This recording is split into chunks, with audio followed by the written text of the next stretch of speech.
Welcome in, wrestling fans. That's right. This is Josh Kimmel, and this is the AEW Dynamite Rundown, only here live every Friday on the No Holds Barred Wrestling channel. And of course, streaming on the Finns Talk Sports Network Twitter page or X or whatever you call it. I'm not on social media. I don't know where these places go. I just know that I'm here for you every single Friday to break down the disaster, the fun, whatever happened on Dynamite. Like whatever happened. I don't know what happens half the time, but I know that things do happen. We have promos, we have long, long wrestling matches. Long, very long wrestling matches. I can't find a good rhythm. I can't find a good medium where on one show, sorry for that.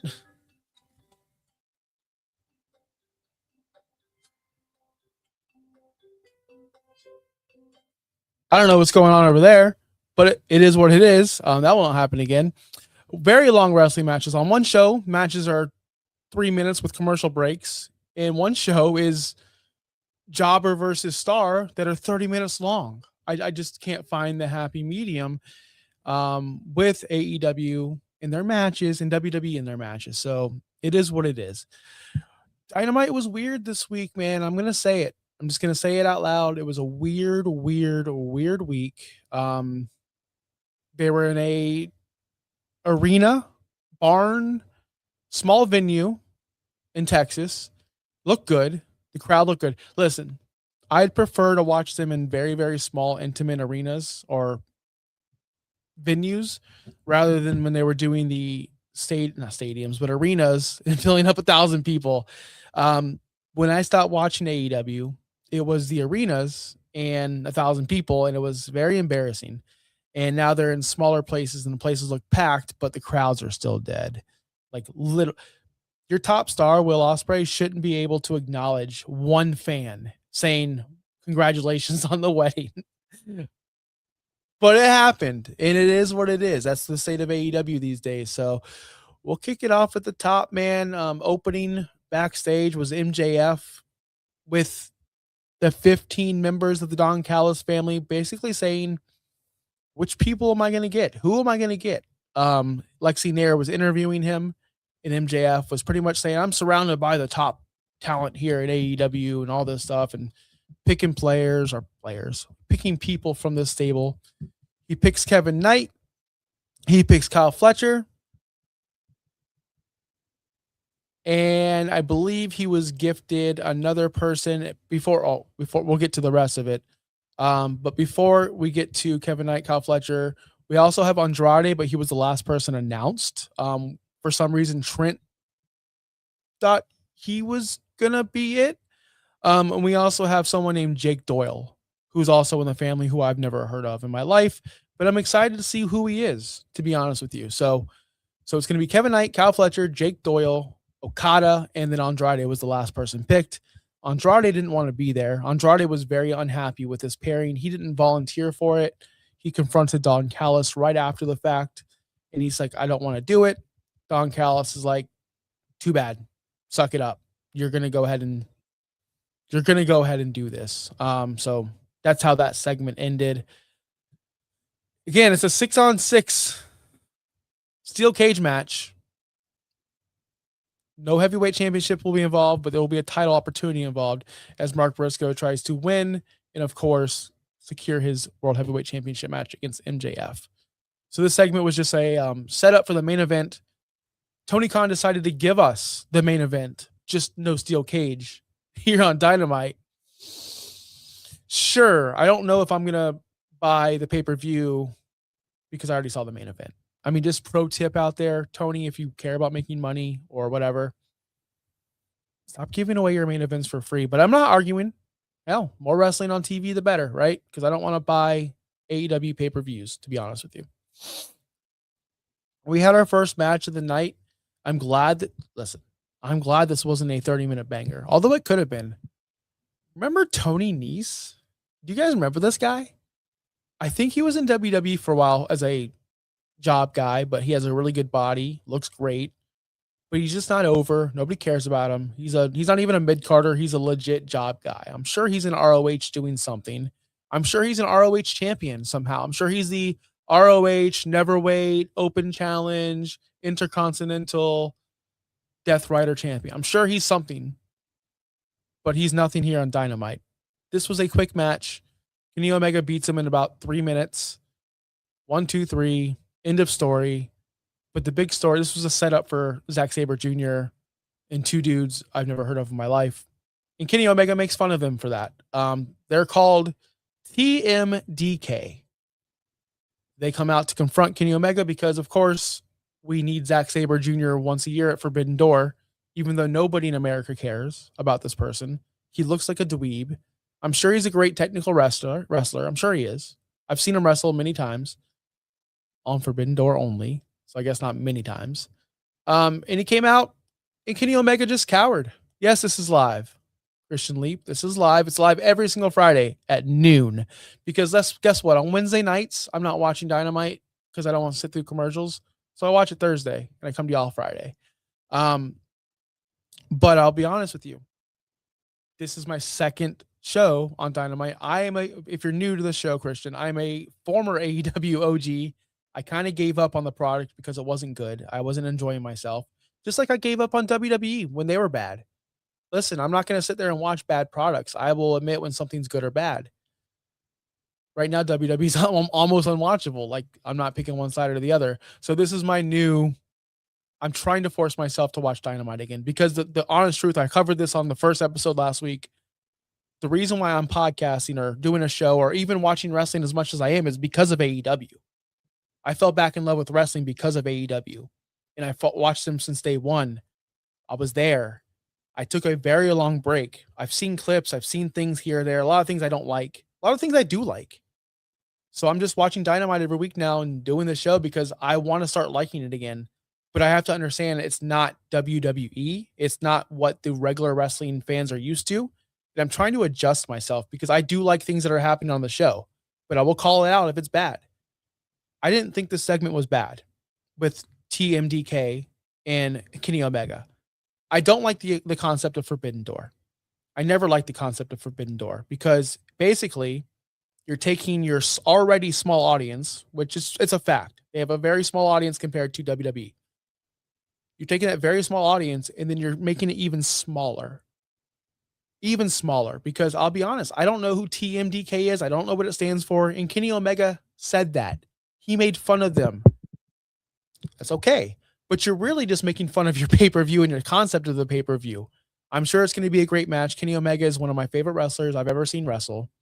Not a big fan of Zack Sabre Jr. He's just milk. He's 2% milk. That's it. That's all I feel for him. They have a good promo. I would say good promo for Kenny Omega. The Young Bucks come out and back him up. I love that Kenny said, I'm going to end this with a catchphrase that people actually do know. And he said, I bid you adieu, good night, goodbye, yada, yada, yada. So, again, I will watch any Kenny Omega match. I just wish we didn't every single year waste our stars with talent that we really aren't familiar with. The concept is there. I understand it. I understand the concept.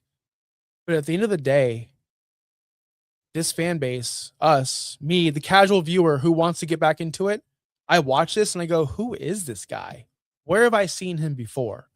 Why should I care about him? And then when your top star is burying him and his group, no one knows what TDMK stands for, you're burying your opponent. But again, it's probably going to be a good match. So that's it. Christian says, today I like AEW better than WWE, not putting down WWE. And that's okay. That's why I'm here for. I watch, listen, I always say this I don't go on social media much, but when I do, the sickos out there, or sickos, the people out there who just, I'm team WWE and I'm team AEW. It's weird, dude. It's so weird. I like The Office. It's one of my favorite shows of all time. I don't like Parks and Recreation. I don't like it. I didn't like it. I tried to watch it. Didn't like it. Parks and Rec wasn't for me. The Office was. Same kind of style, same network. But I'm not on Twitter. Parks and Rec sucks, bro. We have Michael Scott. You guys have the goat or whatever, the horse, the small horse guy, or you guys have, I don't even know their names because I didn't like it. You guys have Chris Pratt. We have Michael Scott. That's weird. That's weird energy. Why are we doing that? I don't understand it. So again, I'm not here to be tribalism. It just doesn't make sense why we're arguing about TV shows and what's better and what's not better. Let's just enjoy it. I'm one of those people. The next segment, we have backstage attack on Ishii. He's taken out by Kyle Fletcher and Okada, but it's not shown. And they pretty much tease the babyface Mark Briscoe. Hey, we're taking out your people. We're taking out your guys. You better find someone. Which we kind of knew Takeshi was going to take that role later on. I like that. I like the fact that baby faces are getting taken out by the heels. I like the fact that the baby face has to overcome that. I enjoy all of that. If you hear the background, I am so sorry. It's something's going on with that computer over there, and it won't stop, but I promise it's going to stop soon. Match 2. A good return. I love Bandito. I love Bandito. I love Brodito. I love Brody King. I loved this pairing. I think this is a great pairing. I'm always a fan of like the Rock and Sock connection or two stars coming together. And I know Bandito's not like a big star in the grand scheme of things. He could be. I know that Brody King isn't a big star in the grand scheme of things. He did get that national notice of his t-shirt and his F-Ice situation, and that got national news. I'm just upset they didn't push him. I'm upset that Brody King is still in a tag team. I'm upset that Brody King isn't being used in the main event. Now, I understand right now the main event is cloudy. I understand that cloudy. It's very busy. You got Swerve, you have Ospreay, you have, obviously MJF. You have Mark Briscoe there, which I do think he should be there. I wish they would have booked him like this from the start. Mark Briscoe's the only true babyface that they care about, the fans. Sincerely. You go out there, Hangman will speak, crowd's dead. Moxley, we'll get to him later. Is he a babyface? Is he not? I don't know. I have no idea. They get excited for Ospreay. They love Ospreay. Don't get me wrong. Ospreay's great. But Mark Briscoe is like the fan favorite. I feel like just watching 2 episodes from start to finish, I feel like Mark Briscoe is the biggest babyface in the company. Again, I know it's Ospreay because of his star power and the way he can wrestle, and everyone's super behind him. But Mark I wish they would keep him up on this level. After he loses to MJF, they need to keep him on this level. Don't push him back down to the mid card like they did last time. That's the stuff that drives me away from AEW, is they build stars up like Brody King, and then all of a sudden they just go back down the ladder. You build up, I'm taking stuff from 3 or 4 years ago. You build up, Bowens and Max Caster. They're the hottest tag team in the business, and now they're non-existent. I don't know where they are. They're probably on Collision. I don't watch Collision. I'll never watch Collision, people. You'll never see a Collision rundown. I don't have time. I have other things to do on Saturday. But I will say this. I wish they kept Brody King up there at the top. But they had a good match with the Death Riders, Jon Moxley, Daniel Garcia. I don't really understand Jon Moxley's gimmick. I'm not going to lie. I think is he a heel? Is he a baby face? Because Daniel Garcia is clearly a heel. Marina Shafir is clearly a heel. Jon Moxley's not. Jon Moxley's clearly in the middle. Clearly is. And they're coaching up Will Ospreay, getting him ready for the championship match, getting him ready for the Owen, all that stuff. And we have a segment later, which we'll get to, where, again, it still messes with my mind of what is Ospreay? What is Jon Moxley? I know what Daniel Garcia is. Definitely a heel. He doesn't show any babyface traits whatsoever. So it's just confusing to me when I watch this as a new viewer coming back from my hiatus. I feel like I'm watching a totally different product. But I love this match overall. This is a match that deserves 20 minutes because it was hard-hitting, action-packed. You got to see Brodito get the win on Daniel Garcia. That's a great finisher, although I hate the setup. I hate how they have to sit there by the ropes and wait, like just sit there doggy style forever for this to happen. I wish it was more seamless. And if you think I'm criticizing this finish, come see me on Thursday nights when I do Real Talk Wrestling and I talk about Sol Ruka's finish. I hate that finish too. I hate finishes that require so much cooperation from the other person. And that's one of them. The Soul Snatcher and this one, whatever Bandito calls it, Too much cooperation from the other person. But again, great move. I wish they would have showed the move during the finish. Brody King does a suicide dive onto the Death Riders while Bandito's doing his finish, and the freaking camera did the Brody King spot, and we missed the finish. But again, I wish I was there to see it live because I love that move. So anyway, that's going to lead to something later on. I was wondering why we had this tag team match. Now I know why. The next segment, we have Tommaso Ciampa. He had a promo on Chris Jericho. Yes, I'm going to call him Chris Jericho because calling him just Jericho is stupid. And Chris Jericho, if you're new here, is my favorite wrestler of all time. So I'm going to call him Chris Jericho. I don't care. Chris Jericho got me into wrestling when I was a young kid, back in WCW. I'm that old. Ciampa said he wants respect to Chris Jericho, the innovator, but he hates this 2026 version. Sounds a lot like me. If you've been watching me for a while, I hate everything Chris Jericho's done in AEW. Almost everything. The beginning was great. A little bit of the bubbly. That was fun. He was younger. He had good matches. And then like when COVID hit, he started having orange juice matches. He had the Inner Circle was fine, but then he had the Jericho Appreciation Society. He had a bunch of failed gimmicks, the New York Minute, the Ocho. I just haven't been a fan of what Jericho's been doing.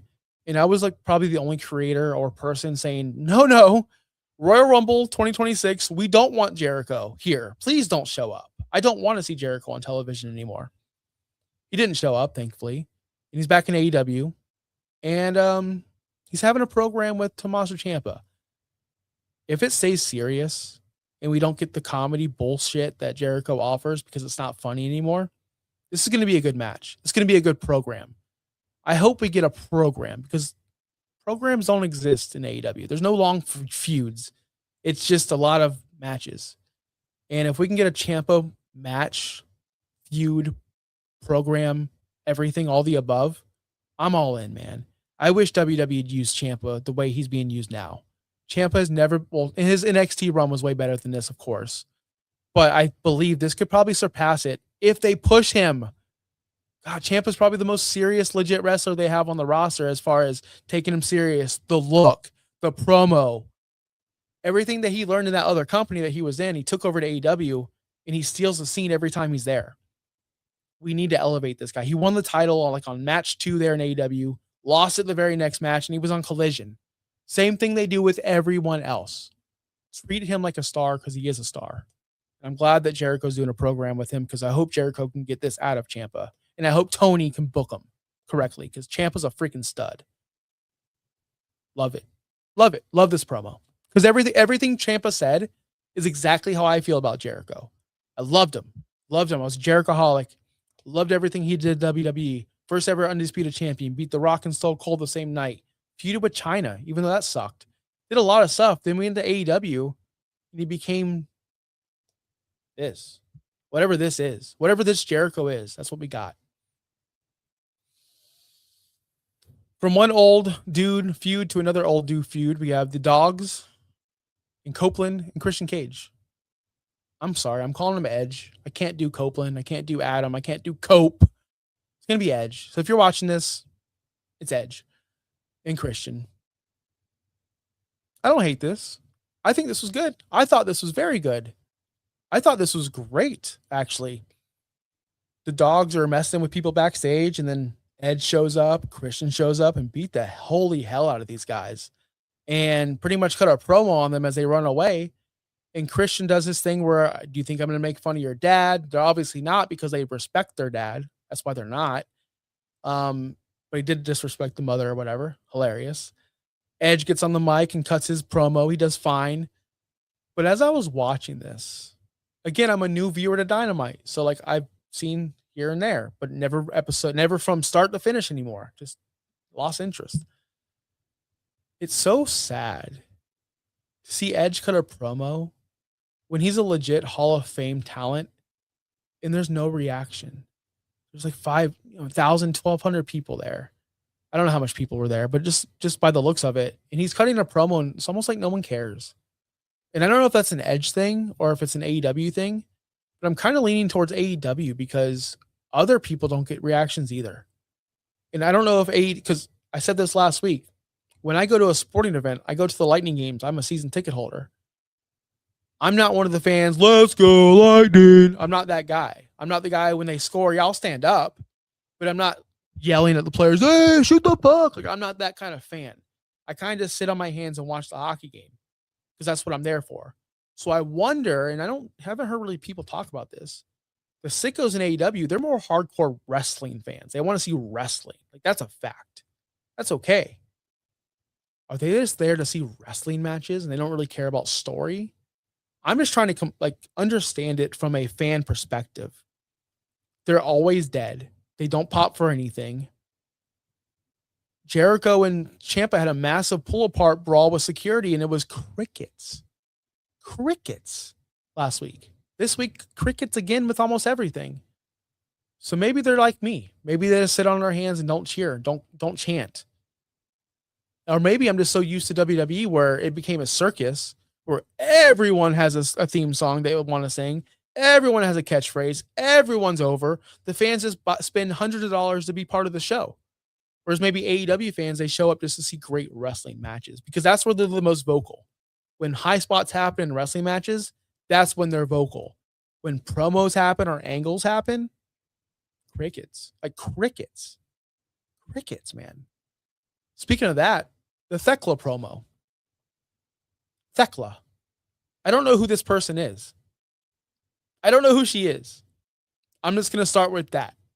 You can say, oh, he's going to talk shit, or oh, he's going to say good stuff. We'll find out next because this was awesome. Who is this lady? Who is she? Where'd she come from? Again, new viewer. Why is she the champion? I love like that promo is awesome. She doesn't care. She's a massive heel. She's cutting down some nobodies that I've never heard of in Stardom. I know the promotion, but I don't know who wrestles there. Again, that's the problem with Forbidden Door. But she actually got me into the promo because of what she was saying, how she was saying it, why she was saying it, the delivery. The fans were crickets. Again, nobody cared. Not one person cared. But I'm excited to see Thekla. Never seen her wrestle. Never seen her in an angle. I've only seen this one promo and a couple like little snippets online. Just a couple. I'm into Thekla. She might be the best woman promo in the company or worldwide or everywhere. I don't see anyone in WWE cutting a promo like that. They're probably not allowed to. Becky tries. She's cringe. Liv Morgan's good. Other than that, the best women promo right now is Thekla. I'm saying it. I don't care what you say. She's awesome. That's all I got to say about it. Cuts down Stardom. She cuts down, bring me anyone you want. No matter who shows up from Stardom, I promise you Josh Kimmel won't know who she is, nor will I care. I'll be there to see Thekla, though. Match 3. Oh, my God. This one.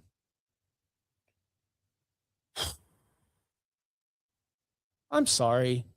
And I might lose some viewers on this one. Why are we having superstar, megastar, Mercedes Moné versus someone I've never heard of ever in my entire life in a Owen Hart Cup semifinals? You know, I look at the WWE King of the Ring tournament, and I hate to compare again, but you look at their King of the Ring tournament, and it's people that we all know. It's people that we all are aware of. It's people that are like, even casual fans know who some of these people are. And then you go to the Owen Hart Cup, and it's Hazuki. Now, she might be great. She might be one of the best people that wrestle wherever she wrestles. But that's not what your American television, your usual casual viewer on Wednesday night on HBO Max or TNT or USA, wherever they broadcast. I watch on Max. I'm one of those people, Dave Meltzer, that watches on Max, buddy. I'm one of your, like, whatever you project, like 200 million people watch it on Max. I don't know what you're talking about. Yeah, I'm one of those people. I admit it. But I wasn't a fan of this match. It went like 30 minutes. It went forever. It went forever. It went way too long. For what we already know. Mercedes wins. We just took forever to get to where we were going to get anyway. It's mind-boggling to me. But We have a 30-minute match. I have nothing to say about it other than Mercedes wins. Apparently, everyone thought it was one of the best matches of the night, which it was, because whatever. But I want to say this. Just because it's longer doesn't mean it's better. I might lose viewers on this one. I watched the Brock Lesnar Obafemi match from Clash of Italy the same day I watched Mask vs. Mask, Chad Gable versus Kaiser, or Americano versus Americano. I understand Americano versus Americano, Mask versus Mask is the better match. I understand that. I understand it was a masterpiece. It was probably the match of the year. I understand that. But I had more fun watching Obafemi and Brock Lesnar. It was only like 6 minutes, 7 minutes. I don't even know how long. It wasn't 30. Like this Mercedes Moné and Hazuki match. Sometimes less is more. Now, you might disagree with that. This is the AEW Rundown. I don't think we're going to get a lot of Brock Lesnar fans in here. I'm not a Brock Lesnar fan. I'm not. But I acknowledge that match was more fun than the Mask vs. Mask match, than this Mercedes and Hazuki match. But I understand that Chad Gable versus Kaiser was a technically better match. So that's all I had to say on that. Less is more sometimes, Tony. Just because you can't book angles and compelling stories doesn't mean we need 30-minute matches every block. Some people like it. I don't. It is what it is. The very next segment, we get Will Ospreay in-ring interview, and Swerve comes out to have their big promo battle. I am such a massive Swerve fan. Man. If it was my way, he'd be wrestling MJF. If it was my way. But I understand why we're going Ospreay. Like, I'm not stupid. Ospreay just got married. Congratulations. Did not know that. I'm not on social media. Again, AEW and Tony Schiavone and Tony Khan.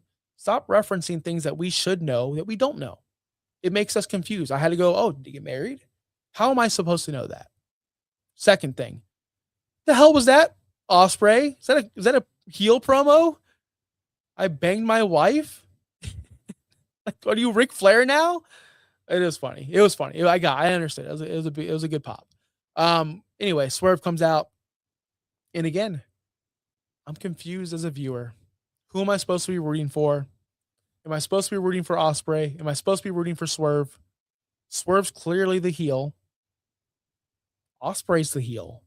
They're both heels, but they're also both baby faces. I don't understand what I'm supposed to be doing here. They go on about how, where were you, bruv? Where were you when I needed help, bruv? You know, talking about Hangman and how it was Hangman's turn and they had to help Hangman. And Swerve came to the realization, I'm done helping people. It's my turn, which right on. Ospreay then gets in his face. I'll end you. You're in my way. I will end you. I'm interested. Let's go. Cool.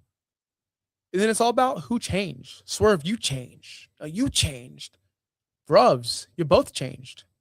Swerve is now a heel with a heel manager who talks shit now. I love it. Thank you for that, Nana. I'm so sick of you being a comedy guy. And then we have Ospreay, who's with the heel faction, but the leader of the heel faction is a babyface. But the minions in the heel faction are heels. And Ospreay's a babyface. Okay. Just trying to remember all that. So as Swerve kind of gets aggressive, right? Talking's done. I'm not going to go through the entire promo. I don't got time for that. Goes through the whole promo. Words are done. Swerve gets a chain and starts Indiana Jones in it, just slamming it, intimidating Ospreay. I got a chain, brother. That's intimidating. That's pretty good. He's the most dangerous man in AEW. I like it. Then the Death Riders music hits, and I'm like, this sucks. This sucks. This sucks. And then Death Riders come out. We got Wheeler Yuta. We got Daniel Garcia. We got John Moxley. I'm sure Marina Shafir came out there. And that was it. That was it. Homeboy takes Swerve takes the mic and says, you know what, Ospreay? You have changed, because he's now surrounded himself with the heel factions. Which, again, I'm left confused on who to cheer for, but I'm also excited because this might be the best match at Forbidden Door. No, I'm not going to say it might be. It probably is. No, it is going to be the best match at Forbidden Door. It is. So who is the bad guy, guys? In the chat, who is the heel? I need to know. If you have an opinion on this, let me know because I need help as a new viewer to Dynamite. I don't know what's going on, man, but I'm excited for it. Then we have a vignette for Athena, the forever ROH champion, versus someone named Maya World. It's going to be on Collision. No one's going to watch it. And I'm assuming Athena's going to win. Cool. And then we get the main event. We get literally the Forbidden Door main event, minus the cage. Why? I don't know. I don't know. Was there a stipulation? Yes, there was. Was the stipulation established like the entire show and we knew the stakes? No. It was in passing. In passing as the match was being like, as it was happening. As MJF was about to come out, Excalibur or Tony Khan or Tony Schiavone is like, by the way, if anyone gets disqualified, they're out of the match at Forbidden Door. I wish that was established like, I don't know, early in the show. I don't know. So we have some stakes involved. But no, it was right before the match. Right before the freaking match, dude. How as a fan could you be invested? Or is that a situation where Tony's running the show live and he's like, I got an idea. And then he says the idea and that's it. Seems like they're writing the show as the show goes on. It seems like they're writing the show as the show goes on. That's just coming from an outsider perspective. Or a new fan perspective. So we do get the match. The heels come out. And Briscoe's showing on the on the screen. Because basically we didn't know if he had any partners. Ishii's been taken out. Who are they going to add? What's going to happen? Well, obviously we have Orange Cassidy, Kyle O'Reilly, and Roderick Strong by his side. Because those are his boys in his underneath stable. And I'm thinking, okay, Takeshi's going to come in here because of Fletcher and Okada, and they keep on bringing him up, and they took out Ishii. That makes sense. I forgot about Darby. I didn't know why Darby Allin was in this, but I forgot. Yeah, him and Kevin Knight are feuding. Cool. That makes sense. All of a sudden, though, I'm not dogging this. All of a sudden, I got interested. Finally, we have stars because I love Darby Allin. I think he's a massive star. I think he is the face of AEW, probably most likely the most fan favorite. I know I say that about Mark Briscoe and Ospreay, but at the end of the day, I don't know who's selling the most merch. I didn't do the research, but I'm sure Darby Allin's on top of that. And then Takeshita's a superstar. I'm not going to break this match down because I don't care. I don't care. It was a wild match. Everything happened. If you've seen one 6-man, 12-man tag match, you've seen them all in AEW. I'll be honest, I fast forward some of this because I just didn't have 30 minutes of my life. And just as I expected, at like the halfway mark, no one's on the apron. Everyone's doing moves. Everyone's jumping here, jumping there, super kick here, move here, finisher here. It's chaos. It's chaos. How are they going to do all this in a cage? Like, that's what I really want to ask people. How is all of this going to happen inside of one cage? I just can't grasp that concept. It's going to be too much. I just wish they would have kept it simple. Have Mark Briscoe. Like, this could have been the qualifying match. Hey, if Mark Briscoe beats this team, if my 6 people beat your team tonight on Dynamite, I get my one-on-one match with you at at Forbidden Door. But I understand MJF's injured right now. The knee. I understand that. But putting him in a 12-man match in a cage with one ring? Isn't that more dangerous? More things can happen. Darby's going to coffin drop off the top of the cage. That's a fact. That's going to happen. People are going to be bleeding. What if someone just falls into MJF's knee? You're jeopardizing the biggest main event you've ever had in your history. You've already messed it up, by the way, by having MJF lose to Darby, by having Will Ospreay lose to Moxley. They both look like losers heading into the biggest match of their career. They should have both been undefeated heading into Wembley, going the unbeatable heel versus the recovering unbeatable babyface. in his hometown. But instead, the babyface needs help from the heel, and he lost already. And MJF, the biggest heel, the biggest star you have, has lost to Kevin Knight, Darby Allin on this road to Wembley as well. It's just a clusterfuck. Like, to be honest, to be completely honest, it's complete I keep on saying this. It's a clusterfuck. But it's fun. Like, it's a car crash every single week, and I love it. I'm enjoying my Dynamite viewing for one reason or another. I can laugh. I can enjoy good wrestling because, again, to me, the best match of the night was a tag team match, Brodito versus the Death Riders. That was so much fun. I didn't fast forward 1 second of that match.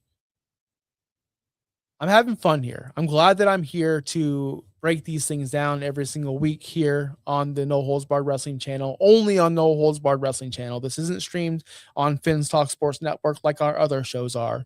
And if you're new to this channel, please subscribe and like. We're here live every Monday. Bobby Melendez, he does a Monday Night Nitro recap. Yes, he's watching old Nitros. We have Thursday night, myself, my two co-hosts, El Ginger Americano and Miami Clutch PE. We break down Raw. We break down rumors. We break down, like, that's our general wrestling weekly show. We break down everything. We play games. We have trivia. Fridays are this, Dynamite. I do it. I know. I wasn't asked to do it. Nobody's forcing me to. I'm not held against my will to do this. I want to do this. I'm having fun with it. And then Saturday's the biggest show. It's our No Holds Barred show. It's our flagship show. We break down the nostalgia. We go back in time. We are doing a new saga, new series. We're doing WrestleMania 1 through forever. We've reviewed WrestleMania 1 through 10 up to this point. Tomorrow at 5 p.m. Eastern on No Holds Barred Wrestling channel, we'll be covering WrestleMania 11. That's right, WrestleMania 11. I can't wait. I haven't seen it yet. I'm going to watch it tonight and report to you guys on Saturday. But yeah, that's our schedule here on the No Holds Barred Wrestling channel. So please be a part of this. This is a brand new channel, just opened up 3 weeks ago, but it's powered by the Finn's Talk Sports Network. Again, Bobby Melendez and those guys over there decided we need a wrestling channel, and that's why we're here. So appreciate every single one of you. Christian, I haven't seen you ever in the chat, so I appreciate you being here. I know there's people watching right now. Please drop a comment, hit that like button, subscribe if you're new. And Christian, I enjoy all wrestling too. So I'm going to read your comment. I enjoy all wrestling that I can watch since wrestling from Florida with Gordy. So listen, I love wrestling too. I'm also from Florida, obviously, Tampa Bay. A lot of wrestlers live here. I run into wrestlers commonly, right? I love it. I've always been a wrestling guy. Started watching wrestling like in the 90s with Chris Jericho. He's the reason why I loved wrestling. Yeah, the NWO was cool. Chris Jericho was my dude. Then when he went to the WWE, WWF, that's when I switched over. I was a WCW person, kid, all my life until Jericho made the move. That's when I made the move. So that's why I don't know about these WrestleManias. That's why we're doing this. So again, thank you so much for watching. I appreciate all of you. I will see you. What's up, Crazy Dolphin? There you are. All right. It's my dog. Love you, Crazy Dolphin. Love every single one of you guys who are watching today. That's the rest of the show. I will see you next week or tomorrow. But be good, guys. I need to come up with a catchphrase, so I'll work on that later.